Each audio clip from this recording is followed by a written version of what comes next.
குழம்புக்கு தேவையான பொருட்கள் வந்து ஒரு வெங்காயம், 3 தக்காளி. இதை வந்து பொடி பொடியாக நறுக்கி வச்சுருக்கேன். வெங்காயத்தை பொடி பொடியாக நறுக்கியிருக்கேன். 3 தக்காளியும் பொடி பொடியாக நறுக்கி வச்சுருக்கேன். 1 ஸ்பூன் சோம்பு, 1/2 ஸ்பூன் தனி மிளகா பொடி, 1/2 ஸ்பூன் மஞ்சள் பொடி, 1/2 ஸ்பூன் வந்து சாம்பார் பொடி, கால் கப்பு வந்து தேங்காய், உப்பு தேவையான அளவு. இப்போ தக்காளி குழம்பு செய்ய போகிறோம். எப்படிங்கிறத பார்க்கலாம். எண்ணெய் ஊற்ற போகிறேன். ஒரு ஸ்பூன் 1/2 ஸ்பூன் எண்ணெய் ஊற்றிருக்கேன். இதில் வந்து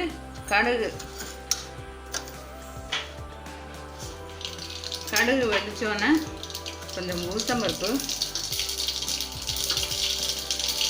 1/2 ஸ்பூன் உளுத்தம்பருப்பு போட்டாச்சு. கொஞ்சம் உளுத்தம்பருப்பு செவந்தோன்னே நம்ம வந்து இப்போ நறுக்கி வச்ச வெங்காயத்தை நல்லா பொடி பொடியாக நறுக்கி வச்சுருக்கோமோ அதை கொஞ்சம் அதில் போடுறோம்.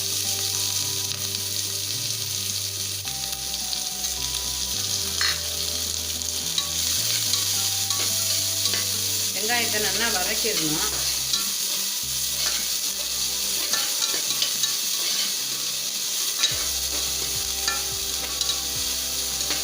இந்த குழம்பு பண்ணுறதுக்கு இதில் வந்து இந்த குழம்பை வந்து நம்ம தோசை, இட்லி, சப்பாத்தி இதுக்கெல்லாம் தொட்டுக்கலாம்.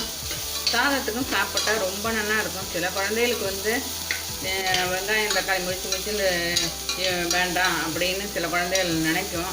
அவளுக்கு வந்து நம்ம என்ன செய்யலாம்னா, இந்த தக்காளி வெங்காயத்தை வதக்கிட்டு அப்படியே மிக்சியில் ஒரு அரைச்சிட்டு 300 தடவை எண்ணெயை ஊற்றி ஒரு கொதி வாங்கி அதுக்கப்புறம் சேர்க்க வேண்டிய பொருளை நான் என்னங்கிறத சொல்கிறேன் எப்படி செய்யலான்ட்டு.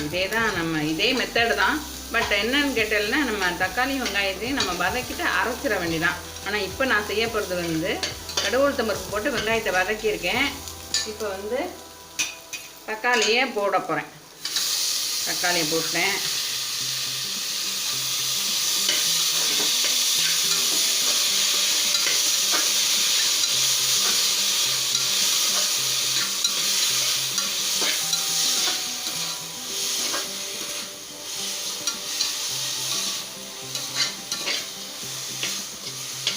தக்காளி நல்லா வதங்கிறதுக்கு கொஞ்சம் உப்பு போட்டோம்னா நல்லா வதங்கிடும். அப்படியே மைய இதை நைஸாக வதங்கிடும்.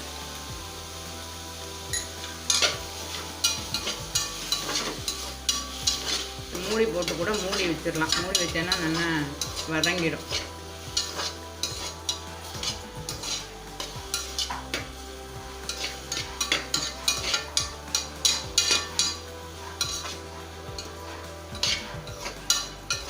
இப்போ இந்த நேரத்தில் வந்து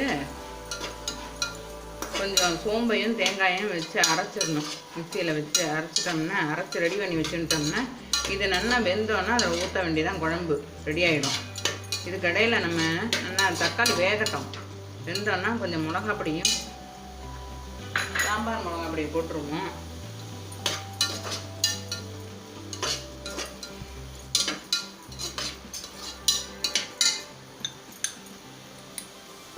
ஒன்றரை ஸ்பூன் சாம்பார் மிளகாப்பொடி. உரப்புக்கு தகுந்த மாதிரி அவனுக்கு எப்படி உரப்பு வேணுமோ அதுக்கு தகுந்த மாதிரி மிளகாப்பொடி சேர்த்துக்கலாம். தனி மிளகாப்பொடி சொன்னேன்னா அதை கொஞ்சம் 1/2 ஸ்பூன் போட்டிருக்கேன். மஞ்சள் பொடி கொஞ்சம், எல்லாத்தையும் போட்டு ஒரு வதக்கிட்டோம்னா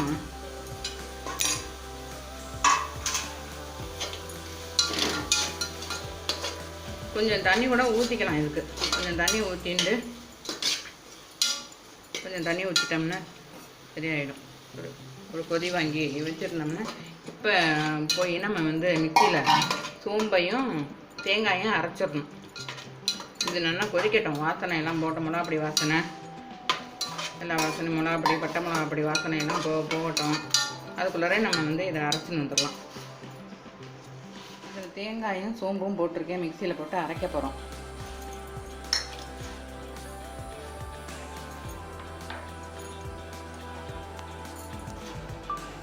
தேங்காயும் சோம்பையும் நல்லா மைய அரைச்சிருக்கோம். இந்த மாதிரி பதத்துக்கு அரைச்சி வச்சுருக்கேன்.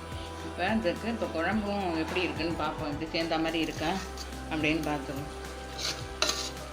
நல்லா ஆகிடுச்சு. நல்லா வெந்து போச்சு. இன்னும் கொஞ்சம் ஒரு 2 நிமிஷம் கொதிக்கட்டும்.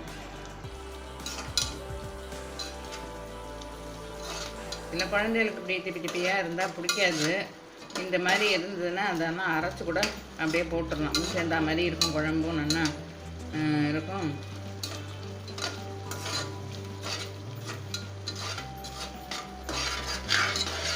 சில பேர் பூண்டு சேர்த்துப்பா இந்த குழம்புக்கு. பூண்டு வெங்காயம் வதக்கும் போதே பூண்டையும் போட்டு வதக்கிப்பான். இதெல்லாம் வந்து தேவையாக இருந்தால் தான். பூண்டு சேர்க்காதவா வந்து பூண்டு சேர்க்க வேண்டாம். பூண்டு சேர்த்து பண்ணிக்கலாம்னா அடிஷ்னலாக பூண்டையும் சேர்த்துக்கலாம். இப்போது நம்ம தேங்காயை விட போகிறோம். தேங்காயும் சோம்பும் அரைச்சி விட்ட விழுதை வந்து இப்போ இதில் ஊற்றிருக்கேன். இது கொஞ்சம் தண்ணியும் சேர்ந்து ஊற்றிடலாம்.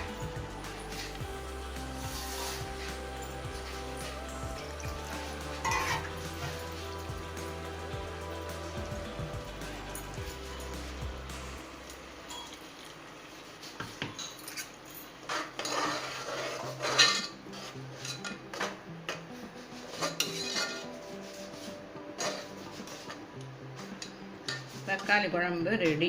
அவ்வளோதான் தக்காளி குழம்பு. இது வேணால் கொஞ்சம் கொத்தமல்லி கருவேப்பிலையை போட்டுக்கலாம். ஒரு 5 நிமிஷம் கொதித்து இறக்கி விட்டுற வேண்டியதான். அவ்வளோதான். தேங்காயை ஊற்றினதுக்கு அப்புறமா ரொம்ப நாளைக்கு கொதிக்க வேண்டாம். 2-3 நிமிஷம் கொதிச்சா போதும். அவ்வளோதான். இதுக்கு ஏற்கனவே நம்ம கடுகு உளுத்தம்பருப்பு தாளித்து போட்டாச்சு. அதனால் மேலே வந்து இது பண்ணுறதுக்கு கொஞ்சம் கொத்தமல்லியும் கருவேப்பிலையும் அது மேலே போட்டோன்னா தக்காளி குழம்பு ரெடி. இதை வந்து சாதத்தில் போட்டு சாப்பிட்லாம், தோசைக்கு தொட்டுன்னு சாப்பிட்லாம், சப்பாத்திக்கு தொட்டுன்னு சாப்பிட்லாம், இட்லிக்கு தொட்டுன்னு சாப்பிட்லாம். இதோட குழம்பு ஊற்றி சாதம் போட்டு குழம்பு ஊற்றி சாப்பிட்றதோட அதுக்கு தொட்டுக்கிறதுக்கு கருடாம்பருத்தி சாப்பிட்டோன்னா ரொம்ப நல்லா இருக்கும், பிரமாதமாக இருக்கும்.